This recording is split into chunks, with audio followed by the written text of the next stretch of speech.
Paper 152. Events leading up to the Capernaum crisis. The story of the cure of Amos, the Gerasa lunatic, had already reached Bethsaida and Capernaum, so that a great crowd was waiting for Jesus when his boat landed that Tuesday forenoon. Among this throng were the new observers from the Jerusalem Sanhedrin, who had come down to Capernaum to find cause for the Master's apprehension and conviction. As Jesus spoke with those who had assembled to greet him, Jairus, one of the rulers of the synagogue, made his way through the crowd and, falling down at his feet, took him by the hand and besought that he would hasten away with him, saying, "Master, my little daughter, an only child, lies in my home at the point of death. I pray that you will come and heal her." When Jesus heard the request of this father, he said, "I will go with you." As Jesus went along with Jairus, the large crowd which had heard the father's request followed on to see what would happen. Shortly before they reached the ruler's house, as they hastened through a narrow street, and as the throng jostled him, Jesus suddenly stopped, exclaiming, "Someone touched me." And when those who were near him denied that they had touched him, Peter spoke up, "Master, you can see that this crowd presses you, threatening to crush us, and yet you say, 'Someone has touched me.' What do you mean?" Then Jesus said, "I asked who touched me, for I perceived that living energy had gone forth from me." As Jesus looked about him, his eyes fell upon a nearby woman who, coming forward, knelt at his feet and said, "For years I have been afflicted with a scourging hemorrhage. I have suffered many things from many physicians. I have spent all my substance, but none could cure me. Then I heard of you, and I thought if I may but touch the hem of his garment, I shall certainly be made whole. And so I pressed forward with the crowd as it moved along until, standing near you, Master, I touched the border of your garment, and I was made whole. I know that I have been healed of my affliction." When Jesus heard this, he took the woman by the hand, and lifting her up, said, "Daughter, your faith has made you whole. Go in peace." It was her faith and not her touch that made her whole. And this case is a good illustration of many apparently miraculous cures which attended upon Jesus' earth career, but which he, in no sense consciously willed. The passing of time demonstrated that this woman was really cured of her malady. Her faith was of the sort that laid direct hold upon the creative power resident in the Master's person. With the faith she had, it was only necessary to approach the Master's person. It was not at all necessary to touch his garment. That was merely the superstitious part of her belief. Jesus called this woman, Veronica of Caesarea Philippi, into his presence to correct two errors which might have lingered in her mind, or which might have persisted in the minds of those who witnessed this healing. He did not want Veronica to go away thinking that her fear in attempting to steal her cure had been honored, or that her superstition in associating the touch of his garment with her healing had been effective. He desired all to know that it was her pure and living faith that had wrought the cure. 1. At Jairus's house. Jairus was, of course, terribly impatient of this delay in reaching his home, so they now hastened on at quickened pace. Even before they entered the ruler's yard, one of his servants came out saying, "Trouble not the master, your daughter is dead." But Jesus seemed not to heed the servant's words, for taking with him Peter, James, and John, he turned and said to the grief-stricken father, "Fear not, only believe." When he entered the house, he found the flute players already there with the mourners, who were making an unseemly tumult. Already were the relatives engaged in weeping and wailing. And when he had put all the mourners out of the room, he went in with the father and mother and his 3 apostles. He had told the mourners that the damsel was not dead. They laughed him to scorn. Jesus now turned to the mother, saying, "Your daughter is not dead. She is only asleep." And when the house had quieted down, Jesus, going up to where the child lay, took her by the hand and said, "Daughter, I say to you, awake and arise." And when the girl heard these words, she immediately rose up and walked across the room. And presently, after she had recovered from her daze, Jesus directed that they should give her something to eat, for she had been a long time without food. Since there was much agitation in Capernaum against Jesus, he called the family together and explained that the maiden had been in a state of coma following a long fever, and that he had merely aroused her, that he had not raised her from the dead. He likewise explained all this to his apostles, but it was futile. They all believed he had raised the little girl from the dead. What Jesus said in explanation of many of these apparent miracles had little effect on his followers. They were miracle-minded and lost no opportunity to ascribe another wonder to Jesus. Jesus and the apostles returned to Bethsaida after he had specifically charged all of them that they should tell no man. When he came out of Jairus's house, 2 blind men led by a dumb boy followed him and cried out for healing. About this time, Jesus' reputation as a healer was at its very height. Everywhere he went, the sick and the afflicted were waiting for him. The Master now looked much worn, and all of his friends were becoming concerned lest he continue his work of teaching and healing to the point of actual collapse. Jesus' apostles, let alone the common people, could not understand the nature and attributes of this God-man. Neither has any subsequent generation been able to evaluate what took place on earth in the person of Jesus of Nazareth. And there never can occur an opportunity for either science or religion to check up on these remarkable events, for the simple reason that such an extraordinary situation can never again occur, either on this world or on any other world in Nebadon. Never again on any world in this entire universe will a being appear in the likeness of mortal flesh, at the same time embodying all the attributes of creative energy combined with spiritual endowments which transcend time and most other material limitations. Never before Jesus was on earth, nor since, has it been possible so directly and graphically to secure the results attendant upon the strong and living faith of mortal men and women. To repeat these phenomena, we would have to go into the immediate presence of Michael, the Creator, and find him as he was in those days, the Son of Man. Likewise, today, while his absence prevents such material manifestations, you should refrain from placing any sort of limitation on the possible exhibition of his spiritual power. Though the Master is absent as a material being, he is present as a spiritual influence in the hearts of men. By going away from the world, Jesus made it possible for his Spirit to live alongside that of his Father, which indwells the minds of all mankind. 2. Feeding the 5,000. Jesus continued to teach the people by day, while he instructed the apostles and evangelists at night. On Friday he declared a furlough of 1 week, that all his followers might go home or to their friends for a few days before preparing to go up to Jerusalem for the Passover.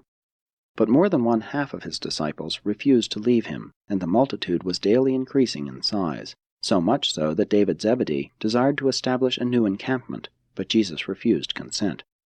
The Master had so little rest over the Sabbath that on Sunday morning, March 27, he sought to get away from the people. Some of the evangelists were left to talk to the multitude while Jesus and the 12 planned to escape, unnoticed, to the opposite shore of the lake, where they proposed to obtain much-needed rest in a beautiful park south of Bethsaida Julius. This region was a favorite resorting place for Capernaum folks. They were all familiar with these parks on the eastern shore. But the people would not have it so. They saw the direction taken by Jesus' boat, and hiring every craft available, they started out in pursuit. Those who could not obtain boats fared forth on foot to walk around the upper end of the lake. By late afternoon, more than 1,000 persons had located the Master in one of the parks, and he spoke to them briefly, being followed by Peter. Many of these people had brought food with them, and after eating the evening meal, they gathered about in small groups while Jesus' apostles and disciples taught them. Monday afternoon the multitude had increased to more than 3,000, and still, way into the evening, the people continued to flock in, bringing all manner of sick folks with them. Hundreds of interested persons had made their plans to stop over at Capernaum to see and hear Jesus on their way to the Passover, and they simply refused to be disappointed. By Wednesday noon, about 5,000 men, women, and children were assembled here in this park to the south of Bethsaida Julius. The weather was pleasant, it being near the end of the rainy season in this locality. Philip had provided a 3 days' supply of food for Jesus and the 12, which was in the custody of the Mark lad, their boy of all chores. By afternoon of this, the 3rd day for almost half of this multitude, the food the people had brought with them was nearly exhausted. David Zebedee had no tented city here to feed and accommodate the crowds. Neither had Philip made food provision for such a multitude. But the people, even though they were hungry, would not go away. It was being quietly whispered about that Jesus, desiring to avoid trouble with both Herod and the Jerusalem leaders, had chosen this quiet spot outside the jurisdiction of all his enemies as the proper place to be crowned king. The enthusiasm of the people was rising every hour. Not a word was said to Jesus, though of course he knew all that was going on. Even the 12 apostles were still tainted with such notions, and especially the younger evangelists. The apostles who favored this attempt to proclaim Jesus king were Peter, John, Simon Zelotes, and Judas Iscariot. Those opposing the plan were Andrew, James, Nathanael, and Thomas. Matthew, Philip, and the Alphaeus twins were non-committal. The ringleader of this plot to make him king was Joab, one of the young evangelists. This was the stage setting about 5 o'clock on Wednesday afternoon, when Jesus asked James Alphaeus to summon Andrew and Philip. Said Jesus, "What shall we do with the multitude? They have been with us now 3 days, and many of them are hungry. They have no food." Philip and Andrew exchanged glances, and then Philip answered, "Master, you should send these people away, so that they may go to the villages around about and buy themselves food." And Andrew, fearing the materialization of the king plot, quickly joined with Philip, saying, "Yes, Master, I think it best that you dismiss the multitude, so that they may go their way and buy food, while you secure rest for a season." By this time others of the 12 had joined the conference. Then said Jesus, "But I do not desire to send them away hungry. Can you not feed them?" This was too much for Philip, and he spoke right up. "Master, in this country place, where can we buy bread for this multitude? 200 denarii worth would not be enough for lunch." Before the apostles had an opportunity to express themselves, Jesus turned to Andrew and Philip, saying, "I do not want to send these people away. Here they are like sheep without a shepherd. I would like to feed them. What food have we with us?" While Philip was conversing with Matthew and Judas, Andrew sought out the Mark lad to ascertain how much was left of their store of provisions. He returned to Jesus, saying, "The lad has left only 5 barley loaves and 2 dried fishes." And Peter promptly added, "We have yet to eat this evening." For a moment Jesus stood in silence. There was a faraway look in his eyes. The apostles said nothing. Jesus turned suddenly to Andrew and said, "Bring me the loaves and fishes." And when Andrew had brought the basket to Jesus, the Master said, "Direct the people to sit down on the grass in companies of 100, and appoint a leader over each group, while you bring all of the evangelists here with us." Jesus took up the loaves in his hands, and after he had given thanks, he broke the bread and gave to his apostles, who passed it on to their associates, who in turn carried it to the multitude. Jesus in like manner broke and distributed the fishes. And this multitude did eat and were filled. And when they had finished eating, Jesus said to the disciples, "Gather up the broken pieces that remain over, so that nothing will be lost." And when they had finished gathering up the fragments, they had 12 basketfuls. They who ate of this extraordinary feast numbered about 5,000 men, women, and children. And this is the first and only nature miracle which Jesus performed as a result of his conscious pre-planning. It is true that his disciples were disposed to call many things miracles which were not, but this was a genuine supernatural ministration. In this case, so we were taught, Michael multiplied food elements as he always does, except for the elimination of the time factor and the visible life channel. 3. The king-making episode. The feeding of the 5,000 by supernatural energy was another of those cases where human pity plus creative power equaled that which happened. Now that the multitude had been fed to the full, and since Jesus' fame was then and there augmented by this stupendous wonder, the project to seize the Master and proclaim him king required no further personal direction. The idea seemed to spread through the crowd like a contagion. The reaction of the multitude to this sudden and spectacular supplying of their physical needs was profound and overwhelming. For a long time the Jews had been taught that the Messiah, the son of David, when he should come, would cause the land again to flow with milk and honey, and that the bread of life would be bestowed upon them as manna from heaven was supposed to have fallen upon their forefathers in the wilderness. And was not all of this expectation now fulfilled right before their eyes? When this hungry, undernourished multitude had finished gorging itself with the wonder food, there was but one unanimous reaction: "Here is our king." The wonder-working deliverer of Israel had come. In the eyes of these simple-minded people, the power to feed carried with it the right to rule. No wonder, then, that the multitude, when it had finished feasting, rose as one man and shouted, "Make him king." This mighty shout enthused Peter and those of the apostles who still retained the hope of seeing Jesus assert his right to rule. But these false hopes were not to live for long. This mighty shout of the multitude had hardly ceased to reverberate from the nearby rocks when Jesus stepped upon a huge stone and, lifting up his right hand to command their attention, said, "My children, you mean well, but you are short-sighted and material-minded." There was a brief pause. The stalwart Galilean was there majestically posed in the enchanting glow of that eastern twilight. Every inch he looked a king as he continued to speak to this breathless multitude. "You would make me king, not because your souls have been lighted with a great truth, but because your stomachs have been filled with bread. How many times have I told you that my kingdom is not of this world? This kingdom of heaven which we proclaim is a spiritual brotherhood, and no man rules over it seated upon a material throne. My Father in heaven is the all-wise and the all-powerful ruler over this spiritual brotherhood of the sons of God on earth. Have I so failed in revealing to you the Father of spirits, that you would make a king of his Son in the flesh? Now, all of you go hence to your homes. If you must have a king, let the Father of lights be enthroned in the heart of each of you as the Spirit ruler of all things." These words of Jesus sent the multitude away stunned and disheartened. Many who had believed in him turned back and followed him no more from that day. The apostles were speechless. They stood in silence, gathered about the 12 baskets of the fragments of food. Only the chore boy, the Mark lad, spoke, and he refused to be our king. Jesus, before going off to be alone in the hills, turned to Andrew and said, "Take your brethren back to Zebedee's house and pray with them, especially for your brother Simon Peter." 4. Simon Peter's night vision. The apostles, without their master, sent off by themselves, entered the boat and in silence began to row toward Bethsaida on the western shore of the lake. None of the 12 was so crushed and downcast as Simon Peter. Hardly a word was spoken. They were all thinking of the Master alone in the hills. Had he forsaken them? He had never before sent them all away and refused to go with them. What could all this mean? Darkness descended upon them, for there had arisen a strong and contrary wind which made progress almost impossible. As the hours of darkness and hard rowing passed, Peter grew weary and fell into a deep sleep of exhaustion. Andrew and James put him to rest on the cushioned seat in the stern of the boat. While the other apostles toiled against the wind and the waves, Peter dreamed a dream. He saw a vision of Jesus coming to them walking on the sea.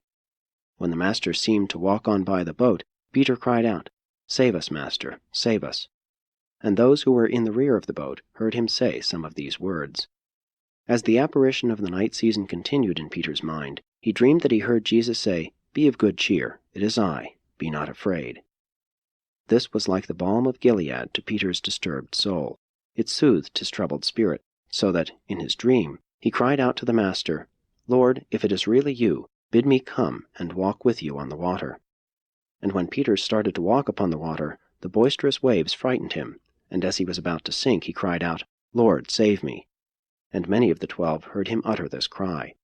Then Peter dreamed that Jesus came to the rescue, and, stretching forth his hand, took hold and lifted him up, saying, "O you of little faith, wherefore did you doubt?" In connection with the latter part of his dream, Peter arose from the seat whereon he slept and actually stepped overboard and into the water. And he awakened from his dream as Andrew, James, and John reached down and pulled him out of the sea. To Peter, this experience was always real. He sincerely believed that Jesus came to them that night. He only partially convinced John Mark, which explains why Mark left a portion of the story out of his narrative. Luke, the physician, who made careful search into these matters, concluded that the episode was a vision of Peter's, and therefore refused to give place to this story in the preparation of his narrative. 5. Back in Bethsaida. Thursday morning, before daylight, they anchored their boat offshore near Zebedee's house, and sought sleep until about noontime. Andrew was first up, and going for a walk by the sea, found Jesus, in company with their chore boy, sitting on a stone by the water's edge. Notwithstanding that many of the multitude and the young evangelists searched all night and much of the next day about the eastern hills for Jesus, shortly after midnight he and the Mark lad had started to walk around the lake and across the river back to Bethsaida. Of the 5,000 who were miraculously fed, and who, when their stomachs were full and their hearts empty, would have made him king, only about 500 persisted in following after him. But before these received word that he was back in Bethsaida, Jesus asked Andrew to assemble the 12 apostles and their associates, including the women, saying, "I desire to speak with them." And when all were ready, Jesus said, How long shall I bear with you? Are you all slow of spiritual comprehension and deficient in living faith? All these months have I taught you the truths of the kingdom, and yet are you dominated by material motives instead of spiritual considerations? Have you not even read in the Scriptures where Moses exhorted the unbelieving children of Israel, saying, "Fear not, stand still, and see the salvation of the Lord"? Said the singer, "Put your trust in the Lord. Be patient, wait upon the Lord, and be of good courage. He shall strengthen your heart. Cast your burden on the Lord, and he shall sustain you. Trust him at all times, and pour out your heart to him, for God is your refuge. He who dwells in the secret place of the Most High shall abide under the shadow of the Almighty. It is better to trust the Lord than to put confidence in human princes." And now, do you all see that the working of miracles and the performance of material wonders will not win souls for the spiritual kingdom? We fed the multitude, but it did not lead them to hunger for the bread of life, neither to thirst for the waters of spiritual righteousness. When their hunger was satisfied, they sought not entrance into the kingdom of heaven, but rather sought to proclaim the Son of Man king after the manner of the kings of this world, only that they might continue to eat bread without having to toil therefor. And all this, in which many of you did more or less participate, does nothing to reveal the heavenly Father or to advance his kingdom on earth. Have we not sufficient enemies among the religious leaders of the land, without doing that which is likely to estrange also the civil rulers? I pray that the Father will anoint your eyes that you may see, and open your ears that you may hear, to the end that you may have full faith in the gospel which I have taught you. Jesus then announced that he wished to withdraw for a few days of rest with his apostles before they made ready to go up to Jerusalem for the Passover, and he forbade any of the disciples or the multitude to follow him. Accordingly, they went by boat to the region of Gennesaret for 2 or 3 days of rest and sleep. Jesus was preparing for a great crisis of his life on earth, and he therefore spent much time in communion with the Father in heaven. The news of the feeding of the 5,000 and the attempt to make Jesus king aroused widespread curiosity and stirred up the fears of both the religious leaders and the civil rulers throughout all Galilee and Judea. While this great miracle did nothing to further the gospel of the kingdom in the souls of material-minded and half-hearted believers, it did serve the purpose of bringing to a head the miracle-seeking and king-craving proclivities of Jesus' immediate family of apostles and close disciples. This spectacular episode brought an end to the early era of teaching, training, and healing, thereby preparing the way for the inauguration of this last year of proclaiming the higher and more spiritual phases of the new gospel of the kingdom: divine sonship, spiritual liberty, and eternal salvation. 6. At Gennesaret. While resting at the home of a wealthy believer in the Gennesaret region, Jesus held informal conferences with the 12 every afternoon. The ambassadors of the kingdom were a serious, sober, and chastened group of disillusioned men. But even after all that had happened, and as subsequent events disclosed, these 12 men were not yet fully delivered from their inbred and long-cherished notions about the coming of the Jewish Messiah. Events of the preceding few weeks had moved too swiftly for these astonished fishermen to grasp their full significance. It requires time for men and women to effect radical and extensive changes in their basic and fundamental concepts of social conduct, philosophic attitudes, and religious convictions. While Jesus and the 12 were resting at Gennesaret, the multitudes dispersed, some going to their homes, others going on up to Jerusalem for the Passover. In less than 1 month's time, the enthusiastic and open followers of Jesus, who numbered more than 50,000 in Galilee alone, shrank to less than 500. Jesus desired to give his apostles such an experience with the fickleness of popular acclaim that they would not be tempted to rely on such manifestations of transient religious hysteria after he should leave them alone in the work of the kingdom, but he was only partially successful in this effort. The second night of their sojourn at Gennesaret, the Master again told the apostles the parable of the sower, and added these words: "You see, my children, the appeal to human feelings is transitory and utterly disappointing. The exclusive appeal to the intellect of man is likewise empty and barren. It is only by making appeal to the spirit which lives within the human mind that you can hope to achieve lasting success and accomplish those marvelous transformations of human character that are presently shown in the abundant yielding of the genuine fruits of the Spirit in the daily lives of all who are thus delivered from the darkness of doubt by the birth of the Spirit into the light of faith, the kingdom of heaven. Jesus taught the appeal to the emotions as the technique of arresting and focusing the intellectual attention. He designated the mind thus aroused and quickened as the gateway to the soul, where there resides that spiritual nature of man which must recognize truth and respond to the spiritual appeal of the gospel in order to afford the permanent results of true character transformations. Jesus thus endeavored to prepare the apostles for the impending shock, the crisis in the public attitude toward him, which was only a few days distant. He explained to the 12 that the religious rulers of Jerusalem would conspire with Herod Antipas to effect their destruction. The 12 began to realize more fully, though not finally, that Jesus was not going to sit on David's throne. They saw more fully that spiritual truth was not to be advanced by material wonders.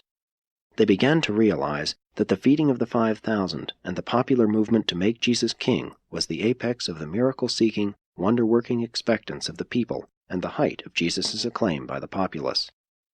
They vaguely discerned and dimly foresaw the approaching times of spiritual sifting and cruel adversity. These 12 men were slowly awakening to the realization of the real nature of their task as ambassadors of the kingdom, and they began to gird themselves for the trying and testing ordeals of the last year of the Master's ministry on earth. Before they left Gennesaret, Jesus instructed them regarding the miraculous feeding of the 5,000, telling them just why he engaged in this extraordinary manifestation of creative power, and also assuring them that he did not thus yield to his sympathy for the multitude until he had ascertained that it was according to the Father's will. 7. At Jerusalem. Sunday, April 3, Jesus, accompanied only by the 12 apostles, started from Bethsaida on the journey to Jerusalem. To avoid the multitudes and to attract as little attention as possible, they journeyed by way of Gerasa and Philadelphia. He forbade them to do any public teaching on this trip, neither did he permit them to teach or preach while sojourning in Jerusalem. They arrived at Bethany, near Jerusalem, late on Wednesday evening, April 6.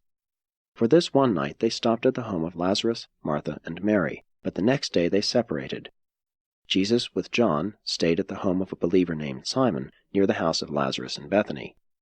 Judas Iscariot and Simon Zelotes stopped with friends in Jerusalem, while the rest of the apostles sojourned 2 and 2 in different homes. Jesus entered Jerusalem only once during this Passover, and that was on the great day of the feast. Many of the Jerusalem believers were brought out by Abner to meet Jesus at Bethany. During this sojourn at Jerusalem, the 12 learned how bitter the feeling was becoming toward their master. They departed from Jerusalem, all believing that a crisis was impending. On Sunday, April 24, Jesus and the apostles left Jerusalem for Bethsaida, going by way of the coast cities of Joppa, Caesarea, and Ptolemais. Thence overland they went by Ramah and Chorazin to Bethsaida, arriving on Friday, April 29. Immediately on reaching home, Jesus dispatched Andrew to ask of the ruler of the synagogue permission to speak the next day, that being the Sabbath, at the afternoon service. And Jesus well knew that that would be the last time he would ever be permitted to speak in the Capernaum synagogue.